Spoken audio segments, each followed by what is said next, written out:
Hello friends, welcome to my YouTube channel. घटना चक्र पूर्वालोकन भारतीय इतिहास की वीडियो सीरीज़ में आज की इस वीडियो में यूरोपियों के आगमन संबंधी जो क्वेश्चंस हैं उसके बारे में बात करेंगे। तो पहला क्वेश्चन है कि वास्को डी गामा कालीकट पर किस वर्ष में आया? तो 1498 में। ठीक है, हालांकि वो दूसरी बार भी आया था, लेकिन पहली बार में अगर देखा जाए तो वो 1498 में ही आया था।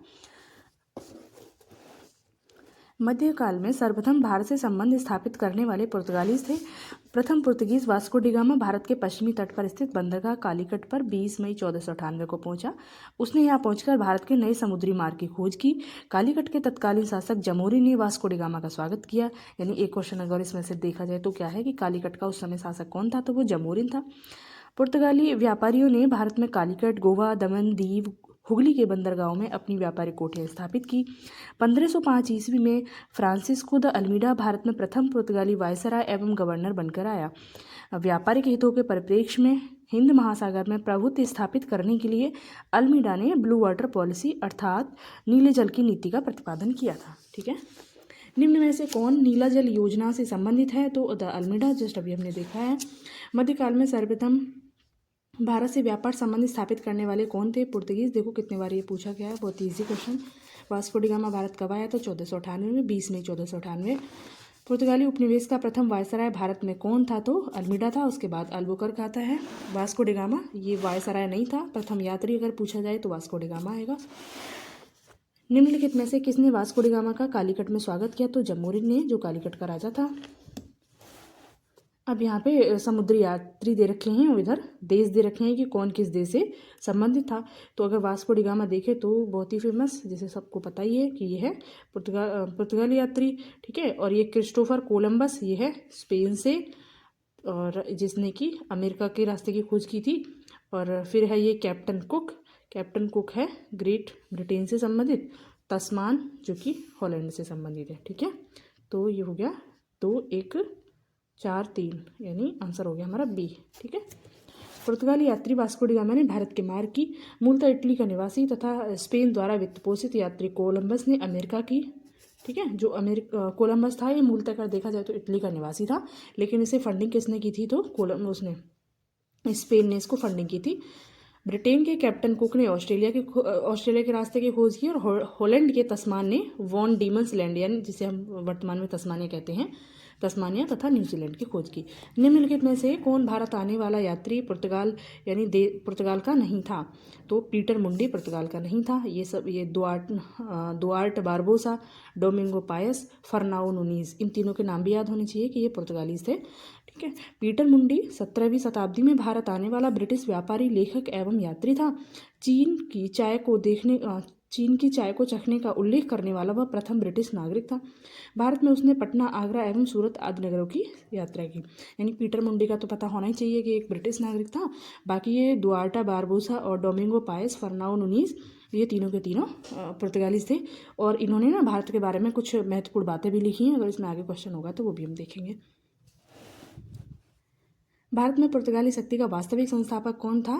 तो अल्बुकर्क। यानी पहला वायसराय तो अल्मीडा था, लेकिन वास्तविक संस्थापक देखा जाए तो वो अल्बुकर्क था, क्योंकि इसने बीजापुर के शासक से गोवा को छीना था। ठीक है, यहाँ पर लिखा भी है कि भारत में पुर्तगाली शक्ति का वास्तविक संस्थापक अल्बुकर्क था, जिसका शासनकाल है, मतलब जिसका समयकाल है 1509 से 1515।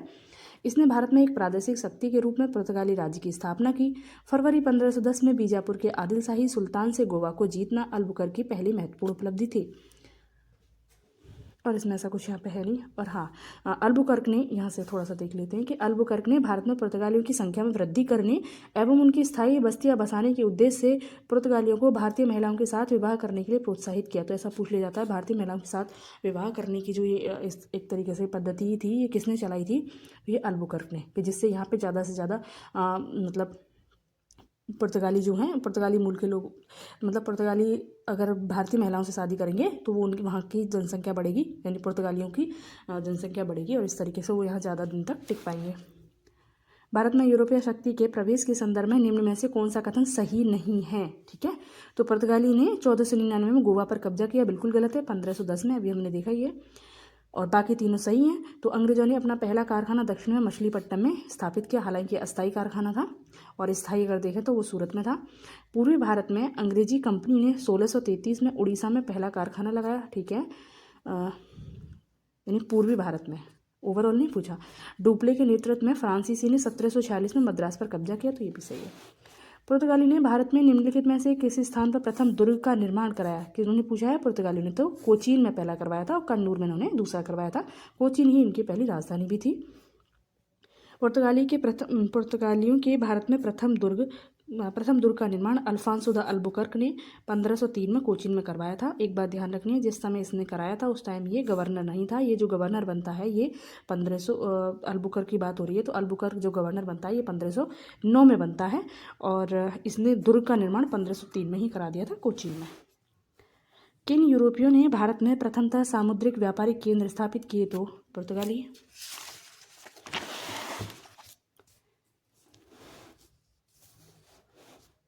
यूरोपीय शक्तियों में सर्वप्रथम पुर्तगाली व्यापारियों ने भारत में सामुद्रिक व्यापारिक केंद्र स्थापित किए। भारत में प्रथम पुर्तगाली वायसराय फ्रांसिस्को द अल्मीडा ने 1509 में द्वीप पर अधिकार कर लिया। द्वीप पर अधिकार के साथ ही पुर्तगाली हिंद महासागर में सबसे अधिक शक्तिशाली हो गए। पुर्तगालियों ने हिंद महासागर से होने वाले व्यापार पर एकाधिपत्य स्थापित कर लिया। यहाँ से गुजरने वाले अन्य जहाज़ों से वे कर की वसूली करते थे, ठीक है, वो उनकी दिखी थी ना ब्लू वाटर पॉलिसी। तो 1509 में द्वीप पर और 1510 में गोवा पर। बंगाल की निम्नलिखित फैक्ट्रियों में से एक जो पुर्तगालियों द्वारा स्थापित की गई थी, तो हुगली। पुर्तगाली गवर्नर नीनो डी कुन्हा, ठीक है, नीनो डी कुन्हा ने मद्रास के निकट सेनथोमी और बंगाल में हुगली में पुर्तगाली बस्तियां स्थापित कर भारत के पूर्वी समुद्र तट की ओर पुर्तगाली वाणिज्य का विस्तार किया। तो पहले अगर हम देखें पुर्तगाली कहाँ आके बस रहे हैं, वो पश्चिमी तट पर।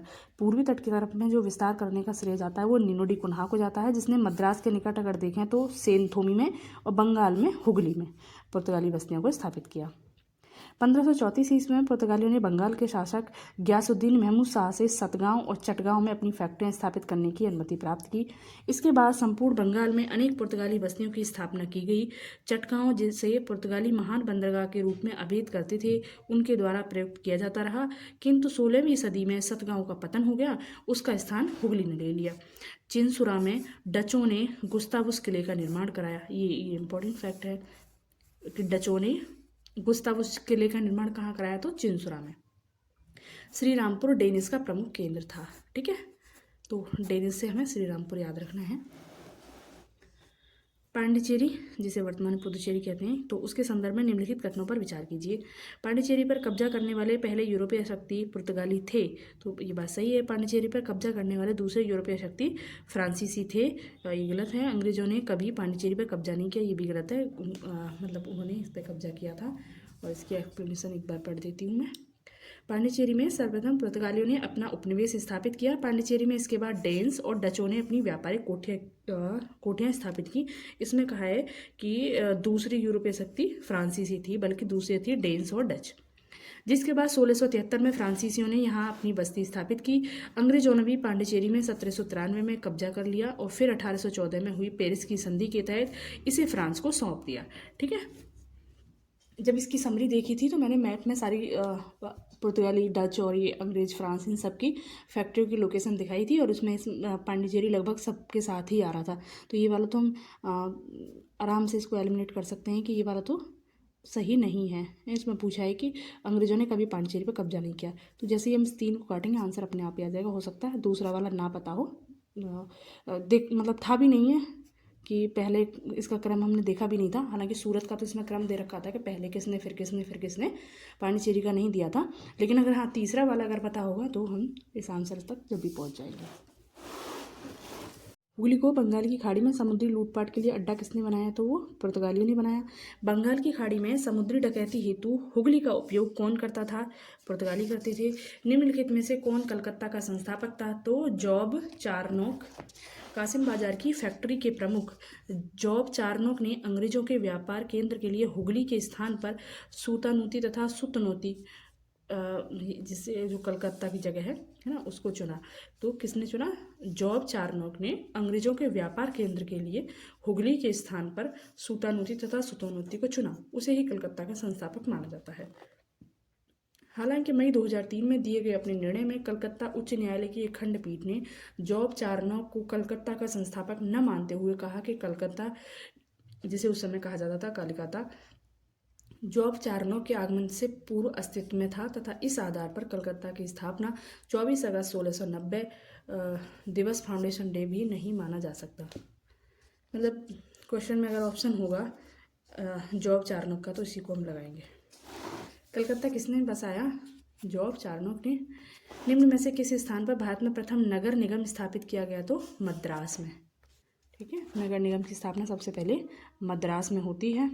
और आधुनिक भारत में पहला नगर निगम 1688 ईस्वी में मद्रास के पूर्व प्रेसिडेंसी शहर में स्थापित किया गया था। भारत के साथ व्यापार के लिए सर्वप्रथम संयुक्त पूंजी कंपनी किन लोगों ने आरंभ की थी? तो डच लोगों ने। भारत के साथ व्यापार के लिए सर्वप्रथम संयुक्त पूंजी कंपनी 1600 ईस्वी में लंदन में स्थापित अंग्रेजी ईस्ट इंडिया कंपनी, जिसका नाम था the Governor and company of merchant of London Trading into the East Indies. इसके बाद 1602 में डच यानी हॉलैंड संसद द्वारा पारित प्रस्ताव में एक संयुक्त डच ईस्ट इंडिया कंपनी की स्थापना हुई। अच्छा, इसमें अगर ब्रिटेन होता तो सबसे पहले ब्रिटेन आता, ब्रिटेन नहीं है तो उसके बाद में आएगा डच। निम्नलिखित कथनों में से कौन सा एक सही है?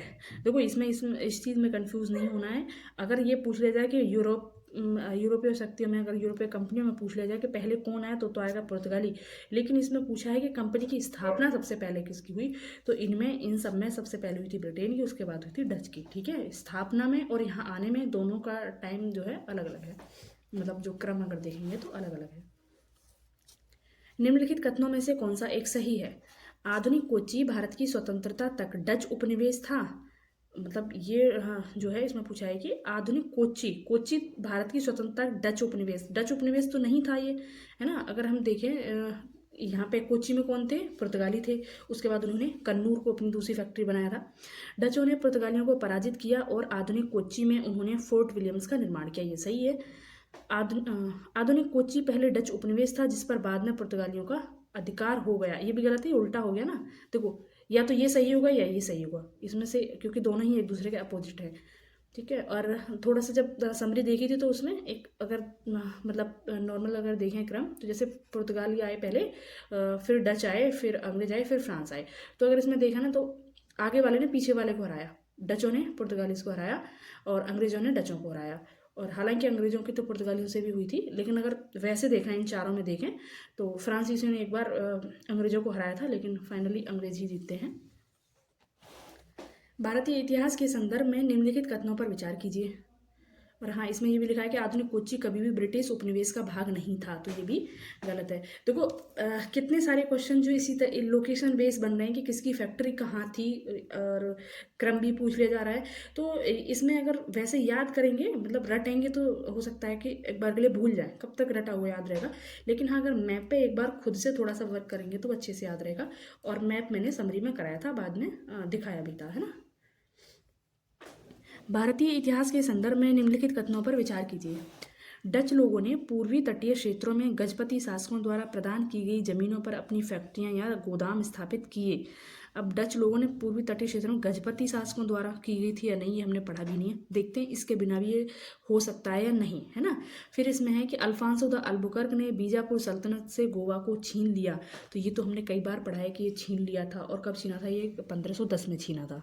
तो ये वाला तो सही होगा। तो जहाँ ये नहीं है पहले तो उसे काट दो, यानी ये तो नहीं हो सकता है।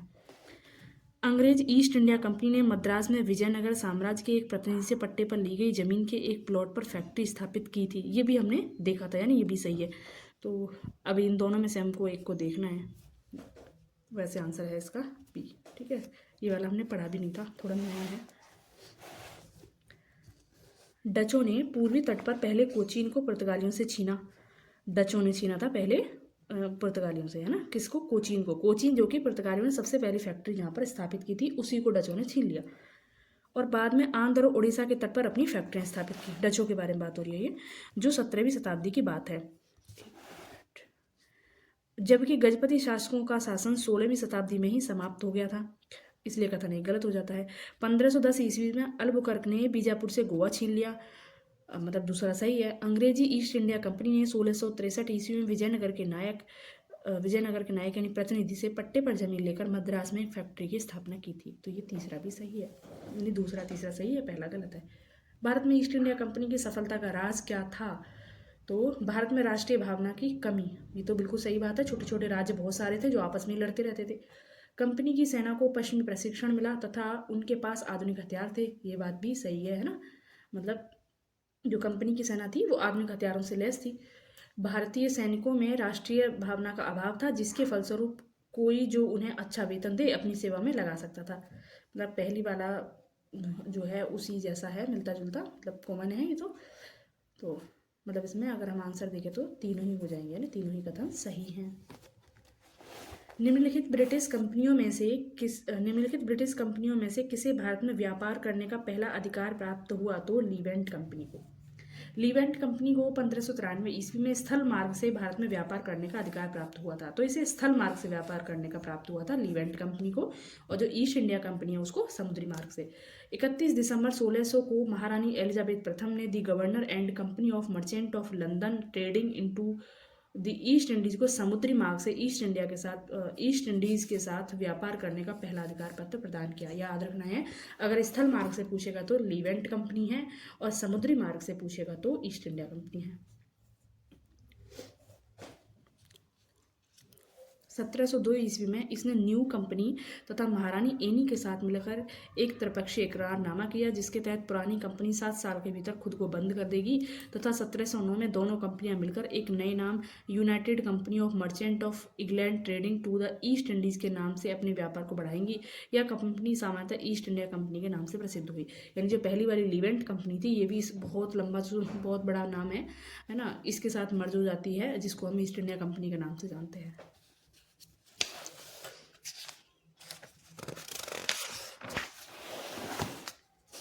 लंदन में ब्रिटिश ईस्ट इंडिया कंपनी के गठन के समय भारत का निम्नलिखित में से कौन बादशाह था? तो अकबर था, ये हमने देखा ही था, जिसका समय था 1556 से 1605, और ईस्ट इंडिया कंपनी की स्थापना होते 31 दिसंबर 1600।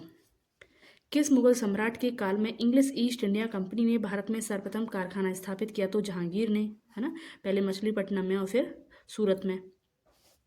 1611 में मसूलीपट्टनम या मछलीपट्टनम जिसे कहते हैं, जो कि इनका अस्थाई था, और फिर उसके बाद में स्थायी कारखाना इन्होंने 1613 में। भारत में 1613 ईस्वी में अंग्रेजों ने अपनी पहली फैक्ट्री कहाँ स्थापित की? तो सेम क्वेश्चन है फिर से, सूरत। ठीक है, सारे क्वेश्चन ऐसे ही बन रहे हैं, लोकेशन बेस्ड। निम्नलिखित किस अंग्रेज अधिकारी ने पुर्तगालियों को स्वाली के स्थान पर हराया था? किस अधिकारी ने पुर्तगालियों को स्वाली के स्थान पर हराया था? तो थॉमस बेस्ट ने, और स्वाली कहाँ है? सूरत के पास। 17वीं शताब्दी के पहले चतुर्थांश में निम्नलिखित में से कहाँ इंग्लिश ईस्ट इंडिया कंपनी का कारखाना या फिर उसके कारखाने स्थित थे? तो 17वीं शताब्दी के पहले चतुर्थांश में, यानी 1625 तक इसमें पूछा है। तो अगर इसमें देखें तो है हमारा इसमें भरूच। ओके, तो 17वीं शताब्दी के पहले चतुर्थांश तक ईस्ट इंडिया कंपनी ने सूरत, भरूच, बुरहानपुर, अहमदाबाद और आगरा में अपने कारखाने स्थापित किए थे। ठीक है, ईस्ट इंडिया कंपनी की प्रथम फैक्ट्री स्थापित की गई थी तो सूरत में। निम्नलिखित यूरोपीय व्यापारिक कंपनियों में से किसने सूरत में सर्वप्रथम अपना कारखाना स्थापित किया था? तो अंग्रेजों ने। यूरोपीय व्यापारिक कंपनियों में से ब्रिटिश ईस्ट इंडिया कंपनी ने सर्वप्रथम सूरत में फैक्ट्री स्थापित की थी। 1613 में जहांगीर ने अंग्रेजों को सूरत में स्थायी कारखाना स्थापित करने की अनुमति दी थी। यानी जो सूरत में फैक्ट्री स्थापित हुई तो किसकी अनुमति से हुई थी? तो जहांगीर की से। सूरत में डचों द्वारा फैक्ट्री 1616 ईस्वी में, यानी अंग्रेजों के बाद सूरत में कौन फैक्ट्री स्थापित करते हैं? तो डच लोग करते हैं, और फ्रांसीसी जो करते हैं वो 1668 में, यानी फिर उसके बाद में फ्रांसीसी करते हैं। उल्लेखनीय है कि ईस्ट इंडिया कंपनी ने सर्वप्रथम 1611 में मसूलीपट्टनम में अपना कारखाना स्थापित किया था, जो कि अस्थायी था, इसे हमने कई बार पढ़ लिया। इन्होंने अपना प्रथम स्थायी कारखाना 1613 में स्थापित किया था। फ्रांसीसियों ने भी अपना प्रथम कारखाना 1668 में सूरत में ही स्थापित किया था, ये बात याद रखनी है। अगर मतलब अंग्रेजों का पहला स्थायी कारखाना और फ्रांसीसियों का पहला कारखाना दोनों सेम लोकेशन यानी सूरत में है। वर्ष 1613 में अंग्रेजी ईस्ट इंडिया कंपनी को कहाँ एक कारखाना स्थापित करने की अनुमति मिली? तो सूरत। ईस्ट इंडिया कंपनी के प्रारंभिक दौर में वेस्टर्न प्रेसिडेंसी कहाँ थी? तो सूरत में। ईस्ट इंडिया कंपनी के प्रारंभिक दौर में, है ना, ये चीज़ नोटिस करना। ब्रिटिश ईस्ट इंडिया कंपनी ने बम्बई किससे लिया था? तो बम्बई लिया था इन्होंने पुर्तगालियों से। और मतलब अगर वैसे देखा तो ब्रिटिश ईस्ट इंडिया कंपनी ने तो ब्रिटेन के राजा से लिया था, और उसके राजा ने अपनी शादी में दहेज में प्राप्त किया था। और राजा, ब्रिटेन के राजा ने क्या करा था फिर, मतलब कुछ पैसे लेके यानी किराए पे इस कंपनी को दे दिया था। तो ब्रिटिश ईस्ट इंडिया कंपनी ने बम्बई पुर्तगालियों से लिया। 1661 ईस्वी में इंग्लैंड के सम्राट चार्ल्स द्वितीय का विवाह पुर्तगाली की राजकुमारी कैथरीन से होने पर चार्ल्स को पुर्तगालियों द्वारा बम्बई उपहार स्वरूप प्रदान किया गया, जिसे उन्होंने 10 पाउंड वार्षिक किराए पर 1668 ईस्वी में ब्रिटिश ईस्ट इंडिया कंपनी को दे दिया। यानी 1661 में बम्बई जो है अंग्रेजों को मिल गया था पुर्तगालियों से, और कंपनी को 1668 में दे दिया। निम्नलिखित में से किस वर्ष प्रयागराज के किले पर अंग्रेजों का अधिकार स्थापित हुआ? तो 1797 में। यूपी स्पेशल है इसलिए पता होना चाहिए। अवध के नवाब सादत अली ने 1797 ईस्वी में प्रयागराज का किला अंग्रेजों को सौंप दिया। तो सौंपने वाला नवाब भी, मतलब नवाब का नाम भी पता हो, तो नवाब का नाम है Saadat Ali. East India company ने किस अंग्रेज गवर्नर को औरंगजेब द्वारा भारत से निष्कासित किया गया? तो सर जॉन चाइल्ड नाम से मतलब याद किया था कि बच्चा है, इसने ऐसी गलती करी कि हज यात्री जो जा रहे थे उनको इसने रोका था, इसलिए औरंगजेब ने इसको भारत से भगा दिया था। बम्बई के अंग्रेज गवर्नर जॉन चाइल्ड ने 1688 ईस्वी में बम्बई और पश्चिमी समुद्री तट के मुगल बंदरगाहों का घेरा डाला तथा मक्का जाने वाले हज यात्रियों को बंदी बनाने का प्रयास किया। फलस्वरूप उसे औरंगजेब ने भारत से निष्कासित करने का आदेश दिया। मुगल शासक औरंगजेब के सामने उसे विवश होना पड़ा और अंततः उसे माफी मांगनी पड़ी। ठीक है। निम्नलिखित में से प्रथम कर्नाटक युद्ध का कौन सा तात्कालिक कारण था? तो जो फ्रांसीसी जहाज़ों को बंदी बना लिया गया था, कैप्टन क्या नाम था उसका, कैप्टन बर्नेट, इसमें लिखा है। कर्नाटक का प्रथम युद्ध 1746 से 1748 में होता है, और जिसका मूल कारण था ऑस्ट्रिया के उत्तराधिकार का युद्ध, जो कि 1740 में स्टार्ट हुआ था यूरोप में, अंग्रेज और फ्रांसीसियों के बीच में, है ना। गृह सरकारों की आज्ञा के विरुद्ध ही दोनों दल भारत में भिड़ गए, है ना, जिसे बोला गया कर्नाटक का प्रथम युद्ध। तो ये चला 1746 से 1748 तक, और जिसका तात्कालिक कारण अगर देखें तो वो ये था कि अंग्रेज कैप्टन बर्नेट के नेतृत्व में अंग्रेजी सेना द्वारा कुछ फ्रांसीसी जहाज़ों पर अधिकार कर लिया गया था। ठीक है। कर्नाटक युद्ध किन किन के मध्य लड़ा गया? अभी हमने देखा ही, अंग्रेजों और फ्रांसीसियों के बीच में। अब इसमें पूछा है कि पहला, दूसरा, तीसरा, ये तीनों कर्नाटक युद्ध है और ये प्रथम मैसूर युद्ध है। ये युद्ध किस किस संधि के साथ में समाप्त हुए हैं? तो प्रथम कर्नाटक युद्ध की हमने संधि देखी थी, एक्सला-सापेल की संधि, जो कि हुई थी यूरोप में, उससे समाप्त हुआ था। और ये मैसूर का युद्ध तो बहुत अच्छे से पता होगा, ये हमारा, अच्छा इसमें संधि नहीं पूछी है, इसमें ये पूछा है कि किसकी हार हुई थी, है ना। तो इसमें ब्रिटिश की हार हुई थी, जो कि इसमें संधि कौन सी हुई थी, इसमें मद्रास की संधि हुई थी। ठीक है। फिर उसके बाद में तृतीय कर्नाटक युद्ध, ये जो है, अच्छा द्वितीय कर्नाटक युद्ध। अब देखो इसमें, अब हमारे पास तृतीय और द्वितीय ये दोनों बचे हैं। एक में ऑप्शन है अनिर्णायक युद्ध और एक में है पेरिस की संधि से अंत, है ना। तो देखो अनिर्णायक कौन सा होगा? कोई युद्ध जिसका निर्णय नहीं निकला है, इसी वजह से तो दूसरा युद्ध हुआ हुआ, यानी युद्ध हुए हैं 3। अगर तीसरा ही अनिर्णायक रह जाएगा तो फिर चौथा भी होना था, और ये हमें पता है कर्नाटक के युद्ध हुए हैं 3। तो दूसरे के साथ हम जाएंगे अनिर्णायक के साथ में, और तीसरा बचा ये हो गया हमारा पेरिस की संधि से अंत। ठीक है।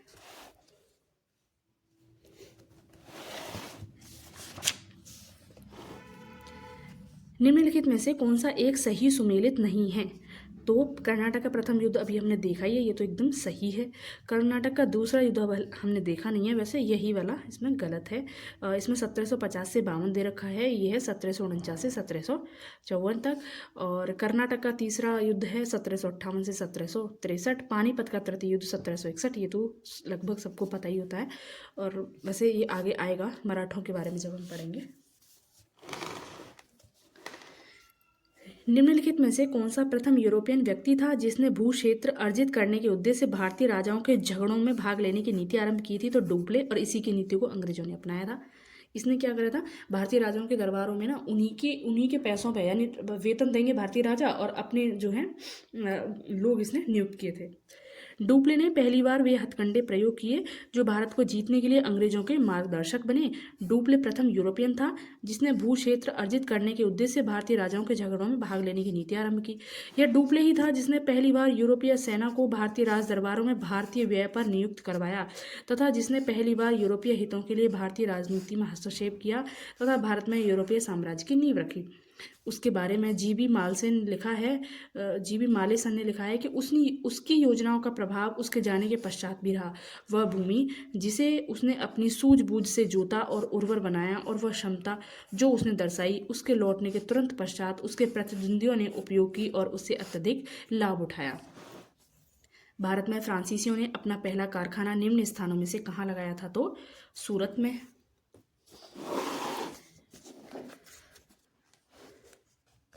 लुई 14वें के मंत्री कॉलबर्ट द्वारा 1664 ईस्वी में फ्रेंच ईस्ट इंडिया कंपनी की स्थापना हुई थी, है ना। कंपनी की स्थापना कब होती है? 1664 में, जिसका नाम था कंपनी देस इंदेस ओरिएंटलेस। फ्रांसीसी कंपनी का निर्माण राज्य द्वारा हुआ, यानी ये सरकारी कंपनी थी, राज्य ही इसका सारा खर्च देता था। 1667 ईस्वी में फ्रांसिस कैरो के नेतृत्व में एक अभियान दल भारत के लिए रवाना हुआ, यानी सबसे पहले किसके नेतृत्व में आया था? फ्रांसिस कैरो के नेतृत्व में, जिसे 1668 ईस्वी में सूरत में अपने पहले व्यापारिक केंद्रों की स्थापना की थी। फ्रांसीसी ईस्ट इंडिया कंपनी संस्थापित हुई थी तो लुई 14वें के काल में। निम्नलिखित में से किसे भारत में फ्रांसीसी कंपनी का संस्थापक माना जाता है? तो कॉलबर्ट। बंगाल में निम्न में से कौन सा कारखाना डचों ने स्थापित किया? तो चिंसुरा और हुगली। डचों की बंगाल में पहली कंपनी पीपली में 1627 ईस्वी में स्थापित हुई। इसके कुछ ही दिनों बाद डच पीपली से बालासोर चले गए। बंगाल में डचों ने 1635 ईस्वी से प्रारंभ कर 1656 के बीच कुछ समय तक हुगली में फैक्ट्री का संचालन किया। 1656 ईस्वी के बाद हुगली के ही एक गांव चिंसुरा में 1653 ईस्वी में स्थापित फैक्ट्री डचों के व्यापार का मुख्य केंद्र बनी।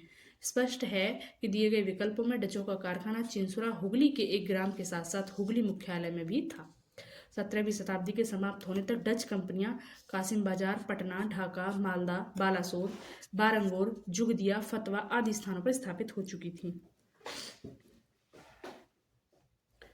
डच ईस्ट इंडिया कंपनी ने किस वर्ष अपनी फैक्ट्री पटना में स्थापित की? तो इन्होंने स्थापित की थी 1632 में। बंगाल की समृद्ध व्यापार की तरफ आकर्षित हो डचों ने 1615 एवं 1629 ईस्वी में असफल प्रयास किए। यद्यपि बंगाल में व्यापार का सुअवसर उन्हें 1632 ईस्वी में मिला। 1632 में सर्वप्रथम पटना में डच ईस्ट इंडिया कंपनी का प्रवेश हुआ।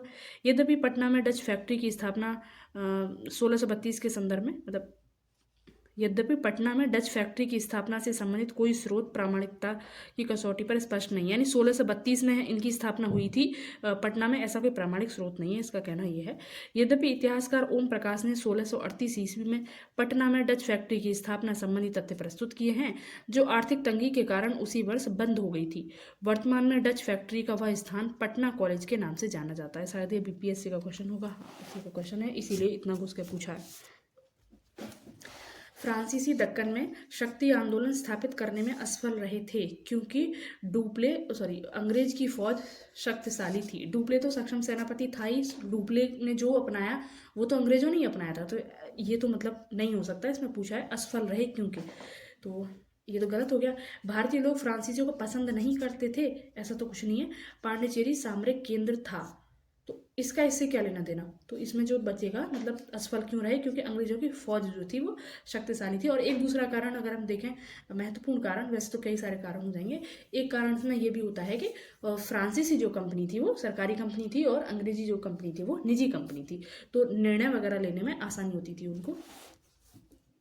फंडिंग वगैरह ये सारी चीज़ें मतलब फ्रांसीसी कंपनियों को अपनी सरकार पर निर्भर रहना पड़ता था। इस वजह से भी मतलब एक कारण ये भी था कि फ्रांसीसी जो थे वो असफल रहते हैं। और इसमें पूछा है कि दक्कन में शक्ति आंदोलन स्थापित करने में, मतलब अगर ओवरऑल भी देखा जाए तो ये भी कारण है इसका। निम्न यूरोपीय शक्तियों ने भारतीय व्यापार में समय समय पर प्रवेश किया, तो पहले कौन आया, फिर कौन आया, फिर कौन आया? तो पहले आते हैं फिर आते हैं डच, फिर अंग्रेज, फिर फ्रांसीसी। तो आंसर आएगा इसमें बी, 4 2 1 3।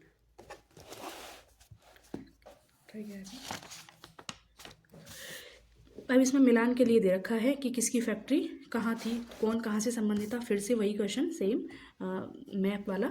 तो पांडिचेरी फ्रांस से संबंधित, यानी यहाँ फ्रांसीसी कंपनी फैक्ट्री थी। गोवा पुर्तगाली 1510 में लिया था। ट्रांकेवार डेनिस यानी डेन। सद्रास डच। उस क्षेत्र की पहचान करें जहाँ से यूरोपियों को सर्वोत्तम शोरा और अफीम प्राप्त होता था। बिहार, ये हमने उसमें देखा था जब समरी देखी थी इसकी। अंग्रेजी शासन काल में भारत का कौन सा क्षेत्र अफीम उत्पादन हेतु प्रसिद्ध था। फिर से पूछा गया बिहार। निम्नलिखित यूरोपियों में कौन सा एक स्वतंत्रता पूर्व भारत में व्यापारी के रूप में सबसे अंत में आए। तो फ्रांसीसी।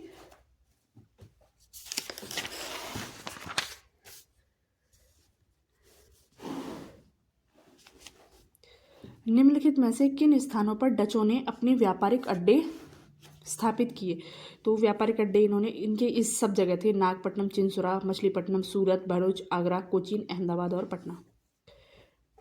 मृदा के स्वरूप, अब इसमें उपयुक्त में से कौन सा या कौन से अंग्रेजों की भारत को देन थी।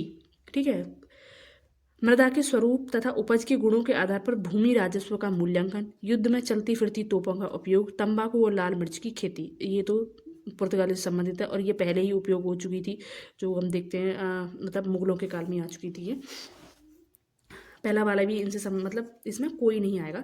मृदा के स्वरूप तथा उपजों के गुणों के आधार पर भूमि राजस्व का मूल्यांकन अंग्रेजों से पूर्व शेर शाह सूरी एवं अकबर के द्वारा किया जा चुका था। सबसे पहले अगर देखा जाए तो शेर शाह सूरी आएगा, क्योंकि अकबर से पहले का टाइम है इसका। तो यहाँ से एक क्वेश्चन के लिए भी हमें मतलब फैक्ट मिल जाता है। भारत में तंबाकू और लाल मिर्च की खेती पुर्तगालियों की देन थी और चलती फिरती तोपों का प्रचलन मुगल काल में ही था। अकबर के आयुध निर्माण कारखाने में तमाम प्रकार की छोटी बड़ी तोपें तैयार की जाती थी। इस प्रकार इनमें से अंग्रेजों की भारत को देन कोई भी नहीं है। नेक्स्ट है इसमें कि किसने ईस्ट इंडिया कंपनी के बारे में यह टिप्पणी की कि कंपनी एक असंगति है, परंतु यह उस व्यवस्था का भाग है जहां सब कुछ ही असंगत है। तो ये किसने कहा था, ये कहा था टी.बी. मैकाले ने। एक्सप्लेनेशन देख लेते हैं। लॉर्ड थॉमस बेबिंगटन मैकाले, यानी यहाँ पे जो लिखा ना टी.बी., उसका फुल फॉर्म दे रखा है यहाँ पे टी.बी. तो टी.बी. मैकाले ब्रिटेन का राजनीतिज्ञ तथा इतिहासकार था। 1834 से 1838 ईस्वी तक वह भारत की सुप्रीम काउंसिल में लॉ मेंबर तथा लॉ कमीशन का प्रधान रहा। प्रसिद्ध दंड विधान ग्रंथ द इंडियन पिनल कोड की पांडुलिपि इसी ने तैयार की। ठीक है, ये अगर क्वेश्चन पूछ लिया जाए कि द इंडियन पेनल कोड की पांडुलिपि किसने तैयार की थी, तो इसने तैयार की थी। अंग्रेजों को भारत की सरकारी भाषा तथा शिक्षा का माध्यम और यूरोपीय साहित्य, दर्शन तथा विज्ञान को भारतीय भाषा का लक्ष्य बनाने में इसकी महत्वपूर्ण भूमिका थी। ईस्ट इंडिया कंपनी की नीतियों पर टिप्पणी करते हुए मैकाले ने कहा था कि कंपनी एक असंगति है, परंतु यह उस व्यवस्था का भाग है जहां सब कुछ ही असंगत है। तो मैकाले के बारे में हम देखते हैं ना, अंग्रेजी जो इंग्लिश शिक्षा का माध्यम अंग्रेजी होना चाहिए भाषा के रूप में, जो संस्तुति दी थी वो वही वाला मैकाले है। ये एक्सला-सापेल यानी 1748 की संधि के संदर्भ में निम्नलिखित कथन में से कौन सा कथन सही है। प्रथम कर्नाटक युद्ध की समाप्ति, ठीक है। अंग्रेजों को मद्रास पुनः प्राप्त हुआ, ये भी ठीक है। भारत में अंग्रेजों की सफलता तथा फ्रांसीसियों की असफलता के कारण के संदर्भ में निम्न कथनों में से कौन सा कथन सही है। अंग्रेजों को बंगाल विजय से अपार धन एवं जनशक्ति का मिलना, ये बात बिल्कुल सही है। बंगाल मतलब काफ़ी धनी प्रदेश था उस समय, और बंगाल पर ज़्यादा अधिकार किसका था। हालांकि इनकी भी कुछ फैक्ट्रियाँ थी वहाँ पे, लेकिन ज़्यादा जो अधिकार था अंग्रेजों का था। जैसे हमने देखा प्लासी का युद्ध और बक्सर का युद्ध। अंग्रेजों की बेहतर नौसैनिक ताकत, तो इन्होंने हालांकि पहले पुर्तगालियों की काफ़ी अच्छी नौसैनिक ताकत थी, लेकिन बाद में सबसे ज़्यादा अच्छी हो जाती है फिर ये अंग्रेजों की। ठीक है, तो फ्रांसीसियों की असफलता का कारण ये भी है। तो ये दोनों ही सही हैं। ठीक है, ये यहाँ तक हो गया। क्वेश्चन इसके कंप्लीट हो गए। मिलते हैं नेक्स्ट वीडियो में। Thank you.